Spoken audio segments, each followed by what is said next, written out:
2 شعبان المعظم امام اعظم ابو حنیفہ رحمۃ اللہ تعالی علیہ کا یوم عرس ہے، تو اس حوالے سے ارشاد فرمائیں گے یہ کتنے بڑے امام تھے اور ایک انسان کے لیے تقلید کیوں ضروری ہے؟ حضرت امام اعظم ابو حنیفہ رحمۃ اللہ تعالی علیہ یہ اپنے وقت کے بہت بڑے امام تھے، نہ صرف وقت کے بڑے امام تھے بلکہ کروڑوں اربوں لوگ امام اعظم ابو حنیفہ رحمۃ اللہ تعالی علیہ کے استخراج یعنی قرآن و حدیث سے نکالے ہوئے مسائل کو فالو کرتے ہیں۔ امام اعظم رحمۃ اللہ تعالی علیہ امام الائمہ ہیں، یعنی اماموں کے امام ہیں۔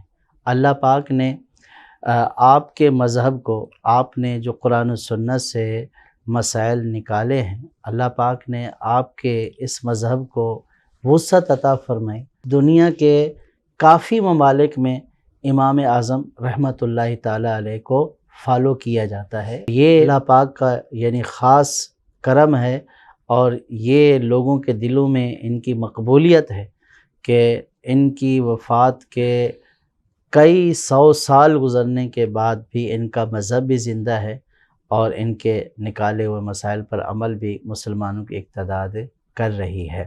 تقلید اس لیے ضروری ہے کہ جو عامی شخص ہے، یعنی جو عام شخص ہے، وہ کیسے اس کو پتہ ہوگا کہ اس کو نماز کی ادائیگی کس طرح کرے گا، کیونکہ وہ ڈائریکٹ قرآن و حدیث سے تو کوئی مسئلہ نہیں نکال سکتا ہے۔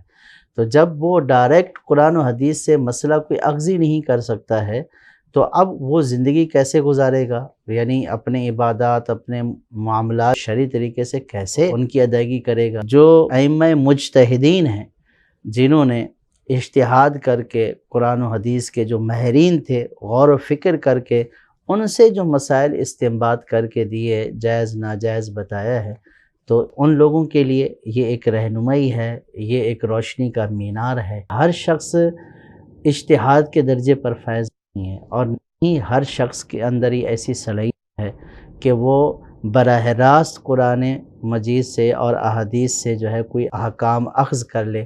یہ ہر ایک بندے کے بس کی بات نہیں ہے۔ اب اگر کسی نے عمل کرنا ہے اپنی عبادات اور اپنے معاملات میں، تو وہ کیسے شریعت اسلامیہ کے ان احکام پر عمل کرے گا؟ تو ظاہر ہے کہ جو مجتہدین نے مسائل مستنبط کیے ہیں، تو وہ انہی کو دیکھ کر ہی اپنی زندگی گزارے گا۔ تو اس اعتبار سے تقلید ضروری ہے۔